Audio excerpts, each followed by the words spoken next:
ఈ సందర్భంగా యోగా లీడర్ అనే ప్రోగ్రామ్ని ఆర్గనైజ్ చేసినటువంటి తెలంగాణకు సంబంధించినటువంటి మరి ఆర్గనైజ్ శ్రీమతి కల్వకుంట్ల కవిత గారిని మాట్లాడాల్సింది ఆహ్వానిస్తున్నాం. జై తెలంగాణ,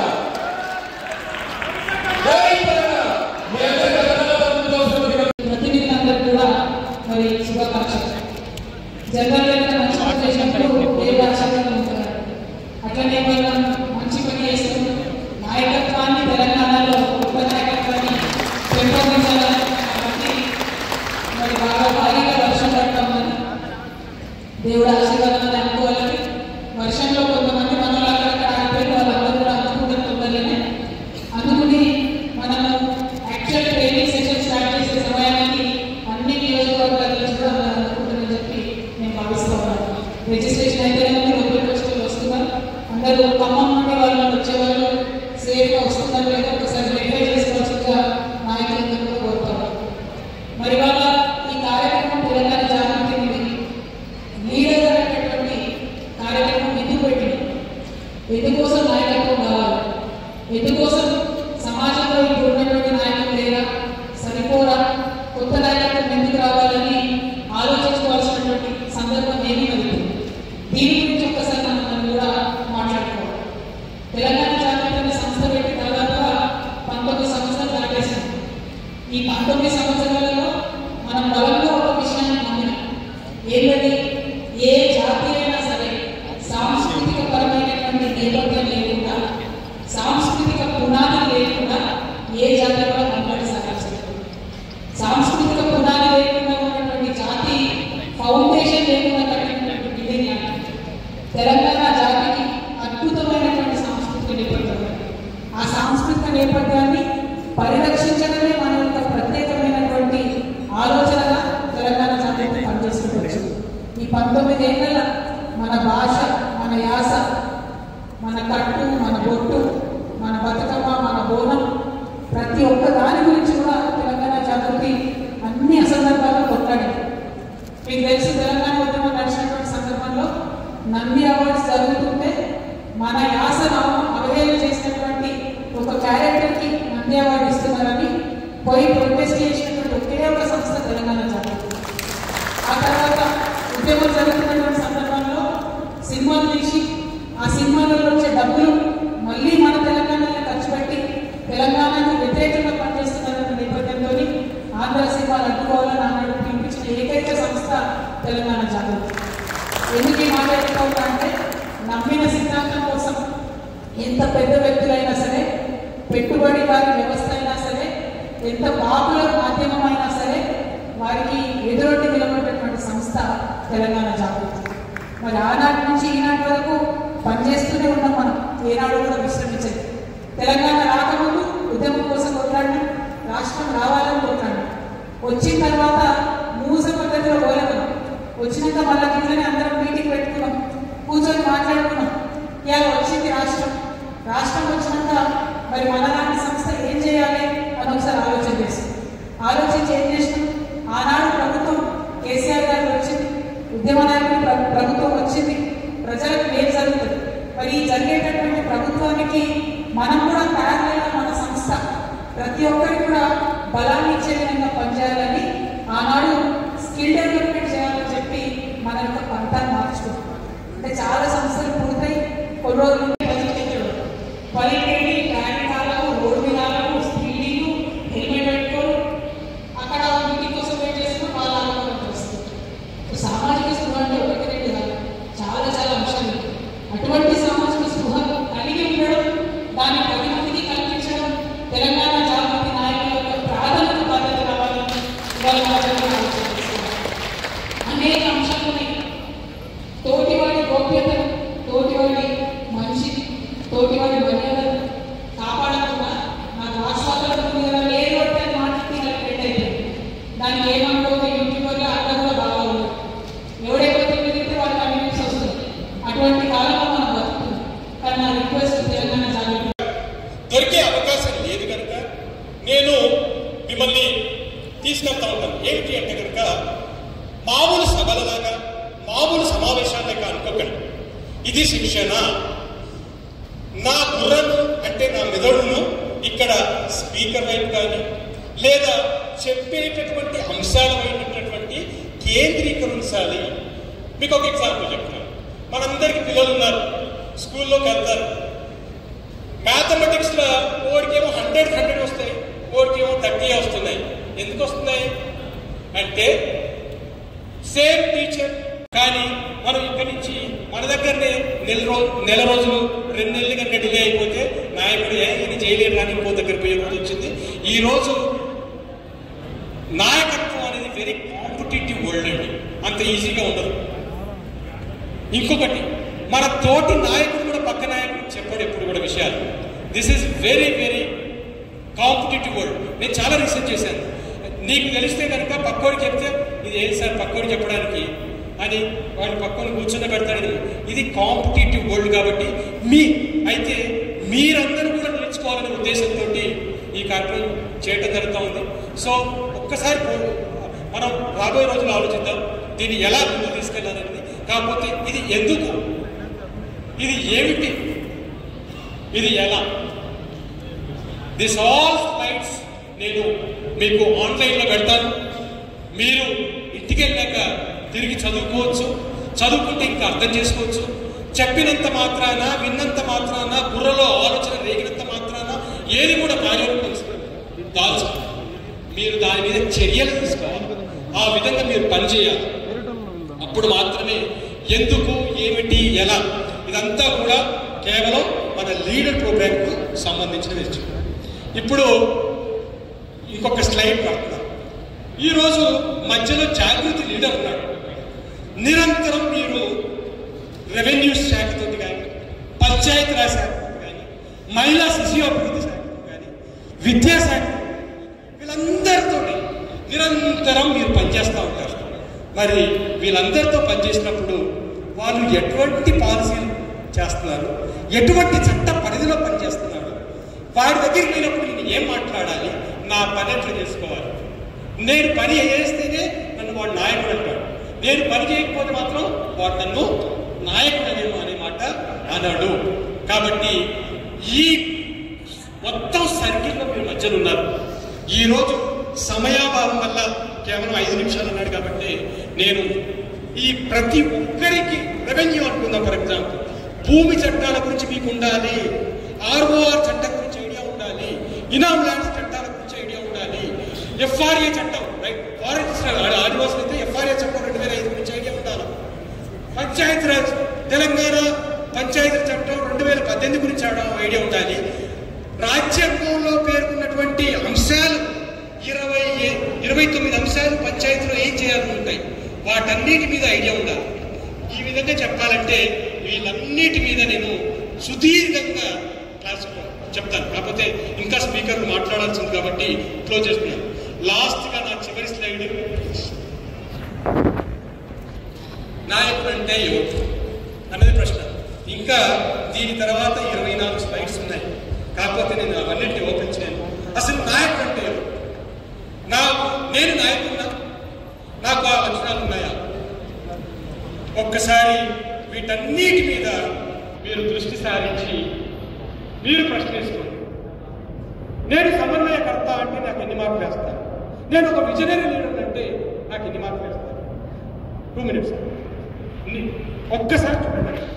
ఈ స్లైడ్ మీ ముందట ఎప్పుడు ఉన్నట్లయితే మీరు పడుకునే బెడ్రూమ్లో కావచ్చు, మీరు మిర్రర్ దగ్గర కానీ ఈ యొక్క స్లైడ్ ఒక పోస్టర్ లాగా చేసుకొని ఉన్నట్లయితే నేను నాయకుడిని, నేను లీడర్ని అనే విషయం మీకు అర్థమవుతుంది. కాబట్టి మీ అందరికీ రావాలని నేను ఈ ప్రతి ఒక్క పాయింట్ మీద నేను డీటెయిల్గా నోట్స్ తయారు చేశాను.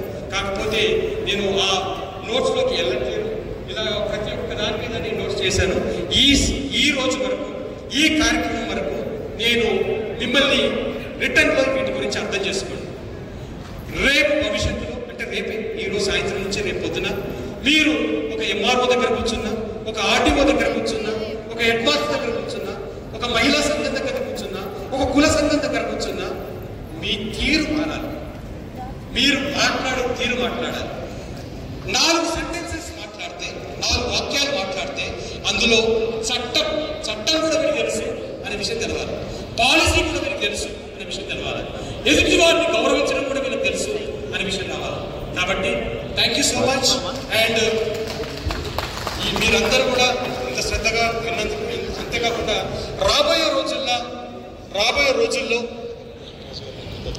ఈ తెలంగాణ సమాజంలో మీ యొక్క అంటే ప్రతి వ్యక్తిలో ఒక శక్తి ఉన్నారు, ప్రతి వ్యక్తిలో కూడా ఒక టాలెంట్ ఉంది. కాబట్టి మీరు నిజమైన నాయకులు అందించాలని కోరుకుంటూ, అదేవిధంగా మేడం కవిత గారికి నాకు ఈ అవకాశం ఇచ్చినందుకు, ఎందుకంటే నాకు కూడా చరిత్రలో ఇది ఒక మొదటి మంచి రోజు. ఎందుకంటే నా తెలంగాణలో నాయకులకు శిక్షణ ఇచ్చడానికి కూడా ఇంకొక నాయకురాలు గుర్తుకొచ్చిందని తెలుసుకునే రోజు. కాబట్టి కేవలం ఇది ఒక ప్రభుత్వ ప్రోగ్రాం కాదు, ఒక పార్టీ ప్రోగ్రాం కాదు. కానీ question please ask you, please take a mic తీసుకుని ప్రశ్న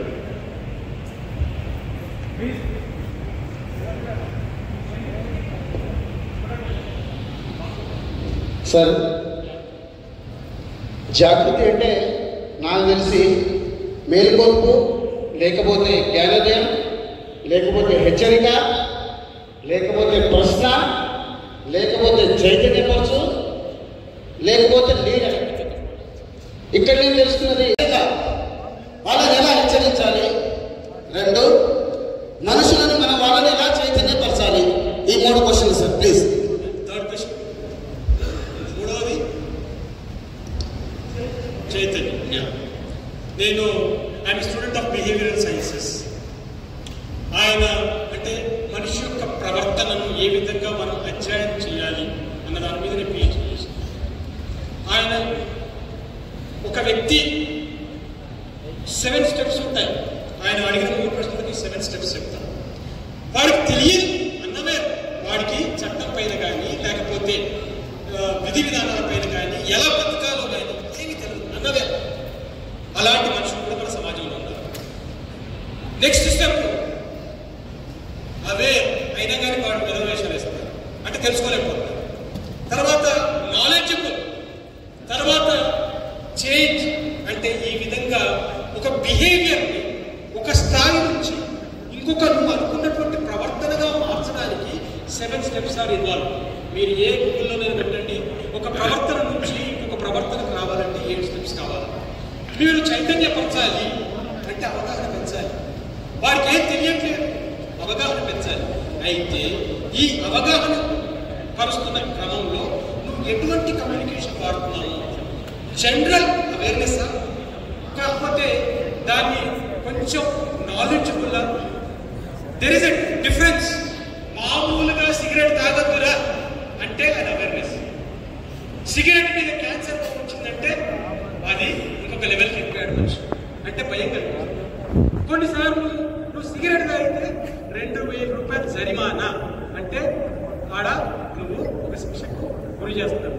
అలాగా నువ్వు ఏది అడిగినా కానీ దాని మొత్తానికి కూడా మీరు చైతన్యపరచడం, అవగాహన కల్పించడం, పరిజ్ఞానం పెంపొందించడం, లేదు అంటే లాస్ట్కు వారికి శిక్ష పడేటట్టుగా అంటే నెగటివ్ అయితే కనుక ఇలాంటి చేస్తే కనుక మనం మార్పు చేయగలుగుతాం. Thank you so much.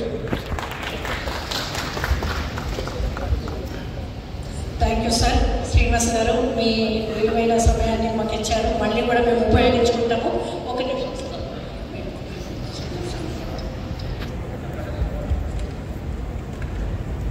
Srinivas గారికి తెలంగాణ జాగృతి తరఫున చిరు సత్కారం. నెక్స్ట్ చాలామంది స్పీకర్లు మాట్లాడాల్సి ఉంది. తెలంగాణ జాగృతి ఆధ్వర్యంలో లీడర్ ట్రైనింగ్ ప్రతి జిల్లా కేంద్రంలో కూడా శిక్షణ తరగతులు ఉంటాయి. అప్పుడు మీకున్న అన్ని సందేహాలను, అన్ని ప్రశ్నలకు పూర్తి సమాధానం వస్తాయి. ఈ తర్వాత ఎందుకంటే మనకు చాలా టైం తక్కువ ఉంది కాబట్టి ఎవరు నెక్స్ట్ గెస్ట్లు ఎవరు క్వశ్చన్లు తీసుకోవద్దు. మీరు కూడా ఏ ప్రశ్న అడగద్దు. ఏమైనా ఉంటే మీకు ప్రశ్న ఉంటే రాసివ్వండి పేపర్ పైన. రాసిస్తే గెస్ట్ల దగ్గర నుంచి వాటికి ఆన్సర్లు తీసుకుందాం. మనం జిల్లాలో ట్రైనింగ్ ఉన్నప్పుడు ప్రతి ప్రశ్నకి మీకు ఆన్సర్ వస్తుంది. అక్క ఏరియాకి సంబంధించి జియోగ్రఫికల్ ఏరియా డెమోగ్రఫిక్ ఫ్యాక్టర్స్ అనగా జనాభాపరమైన వర్గీకరణ, భౌగోళిక పరిస్థితి అంశాలు ఆ నియోజకవర్గానికి సంబంధించి అంశాలని స్టడీ చేయాలి. అనగా ఆ సిరిసిల్ల అసెంబ్లీ కాన్స్టిట్యూన్సీలో ఎన్ని మండలాలు ఉన్నాయి, ఆ మండలాల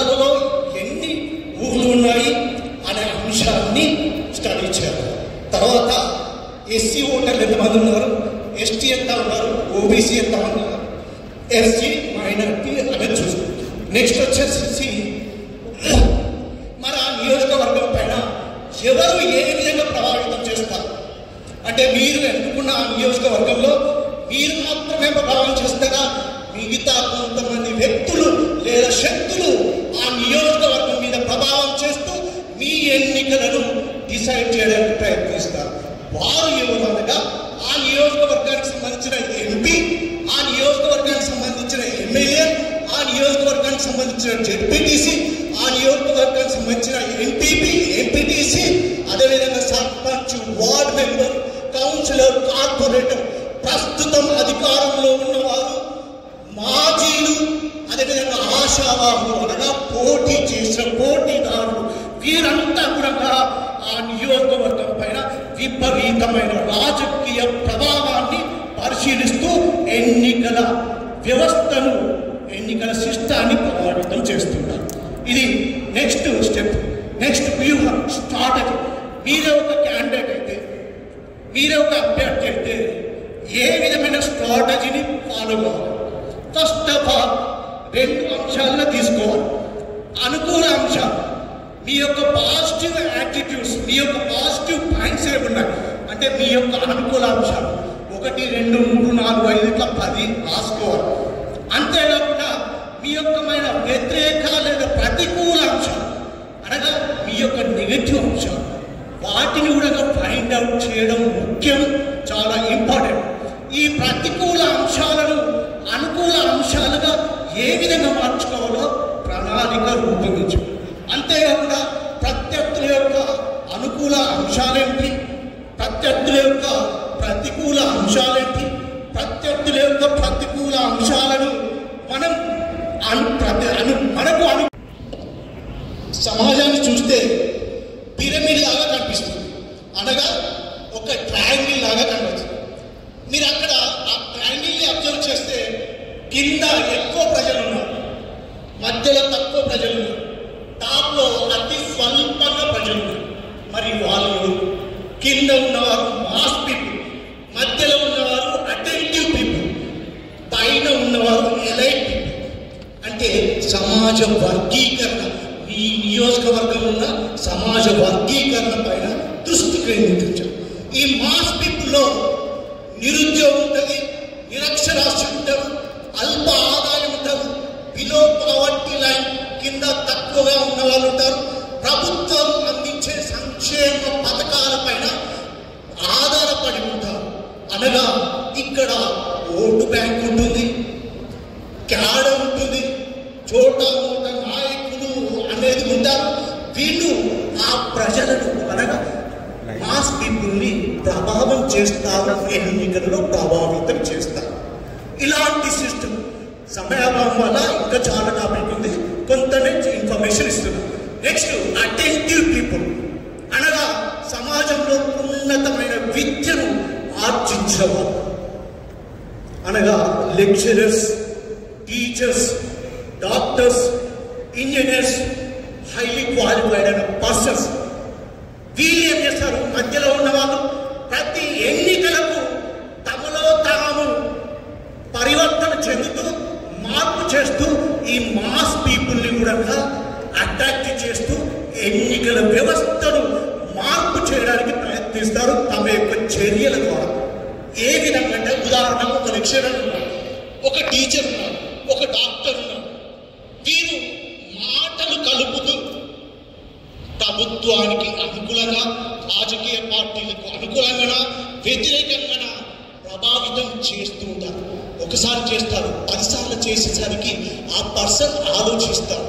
అనగా ఎన్నికలలో కింద ఓటు బ్యాంక్ ఎక్కువగా ఉంటుందని చెప్పుకుంటున్నాం.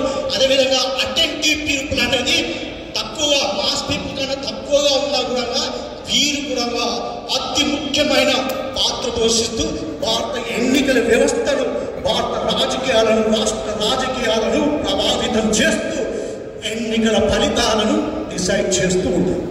ఇది అటెంటివ్ పీపుల్. దీనికి సంబంధించి ఇంకా పెద్ద టాపిక్. నా ఎలక్టెడ్ మన మేడంగా అనగా సెలబ్రిటీస్ తమ నియోజకవర్గంలోనే కాకుండా రాష్ట్ర ఎన్నికలను కూడా, ఎన్నికల వ్యవస్థను కూడా ఇందులోకి వచ్చేసేసి political leaders, cinema stars, sports stars, ఇలాంటి వ్యక్తులు ఎలైట్ పీపుల్ కిందకి వస్తారు. వారి యొక్క మెసేజ్కి, వారి యొక్క ఇన్ఫర్మేషన్కి, వారు దేనికి సపోర్ట్ చేస్తున్నారో దానికి కూడా అట్రాక్ట్ అయి ఎన్నికలను డిసైడ్ చేయడానికి ప్రయత్నిస్తారు.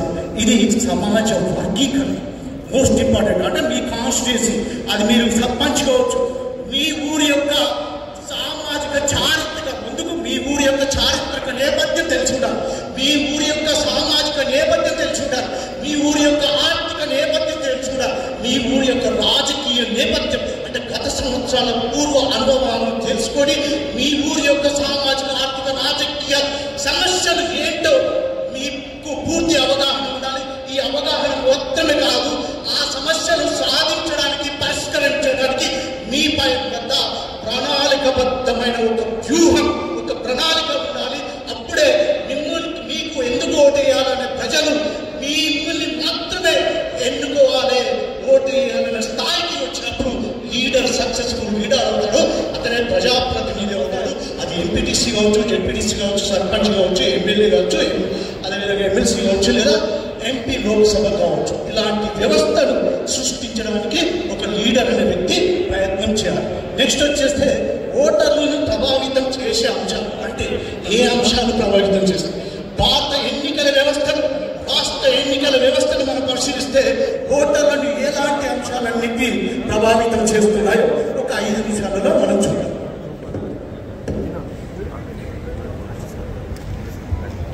భారతదేశంలో 1952 నుంచి ప్రస్తుతం జరుగుతున్న ఎన్నికలను పరిశీలించినాక మన తెలంగాణ రాష్ట్రం కాదు, ఉమ్మడి ఆంధ్రప్రదేశ్ రాష్ట్రం కాదు, భారత ఎన్నికల వ్యవస్థ వివిధ రాష్ట్రాలలో, కేంద్రానికి, రాష్ట్రాలకు జరుగుతున్న ఎన్నికలను మనం పరిశీలించిన తర్వాత ఎన్నికలలో ఓటర్లను, voting behaviour factors influencing the voting behaviour అనేది మనం చూసుకుంటే ఈ అంశాలన్నింటినీ ఎన్నికల ఓటర్లను, ఎన్నికలను ప్రభావితం చేస్తాయి.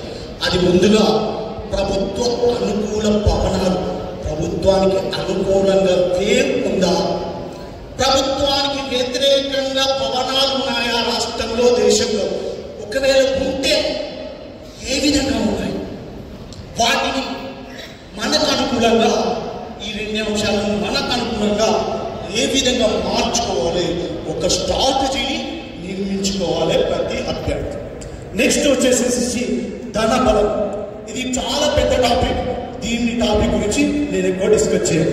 నెక్స్ట్ వచ్చేసి మద్యం ప్రభావం. ఇది కూడా పెద్ద టాపిక్, నేను దాన్ని డిస్కస్ చేయను. అదేవిధంగా క్యాడర్. ప్రతి పార్టీకి క్యాడర్ అనేది స్పైనల్ కార్డ్ వంటిది, వెన్నుముక వంటిది. దాటిని కాపాడుకోవాలి, రక్షించుకోవాలి, అభివృద్ధి చెందించుకోవాలి. అప్పుడే ఆ పార్టీ, ఆ రాజకీయ పార్టీ కానీ, ఆ నాయకులు కానీ సమాజంలో అత్యున్నతమైన స్థాయికి చేరడానికి అవకాశం. ఆ క్యాడర్ సిస్టమ్ బిల్డప్ ఏ విధంగా చేయాలన్నది ఒక స్ట్రాటజీ. దాని గురించి మరొక టాపిక్లో మనం డిస్కస్ చేద్దాం. Next vote bank. ఆల్రెడీ చెప్తున్నాం, ఆ ఓటు బ్యాంక్ అనేది ఏ విధంగా క్రియేట్ అవుతుంది, ఏ రాష్ట్రాలలో ఏ విధంగా టర్న్ అవుతుంది, ఆ టర్న్ కావడానికి కారణాలు ఏంటి అనేది ఒక పెద్ద స్టడీ. దాని గురించి తర్వాత డిస్కస్ చేద్దాం. నెక్స్ట్ కులం ప్రభావం, మతం ప్రభావం, నెక్స్ట్ పార్టీ ప్రభావం, నాయకత్వ ప్రభావం. నాయకత్వ ప్రభావం కూడా మోస్ట్ ఇంపార్టెంట్. ఆ పార్టీ నాయకుడు, అధినాయకుడి యొక్క ప్రభావం అనేది పార్టీ మొత్తం పైన ఉంటుంది. అదేవిధంగా ఆ నియోజకవర్గంలో ఉన్న నాయకుడి యొక్క ప్రభావం కూడా ఎన్నికలను ప్రభావితం చేస్తుంది. నాయకత్వ ప్రభావం. కుల సంఘాలు, కార్మిక సంఘాలు, పార్టీ మేనిఫెస్టో, స్థానిక పరమైన అంశాలు ఏమున్నాయి. నెక్స్ట్ వచ్చేసేసి ఎన్నికలకు ముందు గ్రౌండ్ వర్క్ ఏ విధంగా చేయాలి అభ్యర్థులు కానీ, రాజకీయ పార్టీలు కానీ. ఎన్నికల సమయంలో ప్రచార విధాన సరళి అనేది ఏ విధంగా ఉండాలి, ఇది ఒక మోస్ట్ ఇంపార్టెంట్ టాపిక్. నెక్స్ట్ వచ్చే ఎన్నికల గాలి ప్రభావాన్ని, మనకు ఆ గాలిని మన వైపు లాక్కోవాలంటే ఎలాంటి వ్యూహంతో వెళ్ళాలి, అది ఒక మోస్ట్ ఇంపార్టెంట్. నెక్స్ట్ పార్టీ గుర్తు ప్రభావం మోస్ట్ ఇంపార్టెంట్. ఆ సింబల్ని సెలెక్ట్ చేసుకోవడంలో అతి ముఖ్యమైన పాత్ర అనేది ఉంటుంది. జనాకర్షణ పథకాల ప్రభావం, ఫ్రీబీస్. ఈ రోజులలో నేను పొలిటికల్ పార్టీస్ ఏమేమి ఇచ్చాయో చెప్పడానికి ఇది తగిన సమయం కాదు, మరొకసారి చెప్తాను. జనాకర్షణ పథకాలు అనేది ఎలా ఉంటుంది, నెక్స్ట్ వచ్చేసి ప్రాంతం ప్రభావం, కుటుంబ వ్యవస్థ ప్రభావం, భాష ప్రభావం, వర్గం ప్రభావం, లింగభేద ప్రభావం, తెగలు జాతుల ప్రభావం, ప్రింట్ మీడియా, ఎలక్ట్రానిక్ మీడియా ప్రభావం, అక్షరాస్యత శాతం, ప్రత్యేకమైన కారణాలు. కొన్ని నియోజకవర్గంలో ప్రత్యేకమైన కారణాలు ఉంటాయి, ఆ కారణాలు కూడా ఆ ఎన్నికలను ప్రభావితం చేస్తుంటాయి. అదేవిధంగా నినాదాలు. ఒక ఎగ్జాంపుల్ ఇస్తాను. హుజురాబాద్ ఉప ఎన్నికలలో ఈటల రాజేందర్ గారు ఒకే ఒక స్లోగన్ ఇచ్చారు. ఆ స్లోగన్ ప్రజలలో విపరీతంగా వెళ్ళిపోయారు. నేను మీ వాడిని, చంపుకుంటారో సాదుకుంటారో మీ ఇష్టం అని ప్రకటించడం జరుగుతుంది. అంటే స్లోగన్స్ అనేది ఈ రోజులలో ముఖ్యమైన పాత్ర పోషిస్తుంది. అదేవిధంగా ఆంధ్రప్రదేశ్లో జగన్ అధికారంలోకి రావడానికి బాయ్ బాయ్ బాబు అనే నినాదం అతి ముఖ్యమైన పాత్రను పోషించింది. సో స్లోగన్స్ అనేది కూడా ఈ రోజులలో ముఖ్యమైన పాత్రను పోషిస్తుంది. క్రాస్ ఓటింగ్, ఇది ఒక పెద్ద టాపిక్. క్రాస్ ఓటింగ్ అనేది ఏ విధంగా జరుగుతుంది, ఎట్లా జరుగుతుంది, దాన్ని ఏ విధంగా ప్రోత్సహిస్తారు అనేది ఒక పెద్ద టాపిక్. నెక్స్ట్ సెలబ్రిటీల ప్రభావం, ఉచిత కానుకల ప్రభావం. ఇది చెప్పాల్సిన అవసరం లేదు, అందరికీ దీనికి మీద అవగాహన ఉంటుంది. నెక్స్ట్ వచ్చేసి విందుల ప్రభావం. ఈ రోజుల్లో ఈ ఎన్నికల వ్యవస్థలో అతి ప్రాధాన్యత సంతరిస్తున్న అంశం విందుల ప్రభావం. సాయంత్రం కాగానే విందులు ఏర్పాటు చేయకపోతే అదొక మైనస్గా జరుగుతుంది. నెక్స్ట్ వచ్చేసి డమ్మీ అభ్యర్థుల ప్రభావం. ఏ రాజకీయ నాయకులు ఎక్కడ డమ్మీ అభ్యర్థులను పెట్టారు, ఏ విధంగా ఇతర వ్యక్తి అంటే మన ప్రత్యర్థి వ్యక్తి యొక్క ఓట్లు మనకు పడను అన్నప్పుడు అతని ఓట్ల శాతాన్ని, పర్సెంటేజ్ తగ్గించడం మన గెలుపుకు కారణమవుతుంది. అలాంటి సందర్భంలో డమ్మీ అభ్యర్థులను నిల్చోబెట్టే వ్యవస్థ భారతదేశంలో, భారత రాజకీయాలలో ఉంది. అది దాని యొక్క ప్రభావం ఈ విధంగా వచ్చేస్తుంది. నెక్స్ట్ సోషల్ మీడియా ప్రభావం, గ్రూప్స్ ప్రభావం, ఇతర ప్రాంతాలలో ఉండే ఓటర్లపై ప్రత్యేకమైన దృష్టి ప్రభావం ఈ విధంగా ఉంటుంది. ఆ తర్వాత ఓటర్ల వర్గీకరణ చూడాలి. వ్యవసాయదారులు ఎంతమంది ఉన్నారు, ఉపాధ్యాయులు ఎంతమంది ఉన్నారు, లెక్చరర్స్ ఎంతమంది ఉన్నారు, కార్మికులు ఎంతమంది ఉన్నారు, ప్రభుత్వ ఉద్యోగులు ఎంతమంది ఉన్నారు, విద్యార్థులు ఎంతమంది ఉన్నారు, పార్టీ క్యాడర్ ఎంతమంది, ఓటు బ్యాంకు, పట్టణ ఓటర్లు, గ్రామీణ ఓటర్లు, కుల సంఘాలు, అసోసియేషన్, డాక్టర్స్, లాయర్స్, మండలాల వారి ఓటర్లు, పోలింగ్ల వారి ఓటర్లు, వ్యాపారస్తులు ఎంతమంది ఉన్నారు, నిరుద్యోగులు ఎంతమంది ఉన్నారు, పురుష ఓటర్లు, కార్మిక సంఘాలు. ఈ విధంగా చూస్తూ ఆ నియోజకవర్గంలో సామాజిక పరమైన వర్గీకరణ కూడా చూడాలి. అనగా కులాల పరంగా ఏ ఓటర్లు ఆ నియోజకవర్గాన్ని డామినేట్ చేస్తున్నారు, ఎంతమంది ఉన్నారు అనేది చూడాలి. ఆ విధంగా పద్మశాలి ఎంతమంది ఉన్నారు, ఫర్ ఎగ్జాంపుల్ సిరిసిల్లలో పద్మశాలీలు అత్యధికంగా ఉన్నారు. నెక్స్ట్ గౌడ కులస్తులు, ముదిరాజు, యాదవ్, ఎస్సీ, ఎస్టీ, రెడ్డి, మున్నూరు కాపు, వెలుమ, ఆర్యవైశ్య, కుమ్మరి, విశ్వబ్రహ్మ. ఈ విధంగా చూస్తూ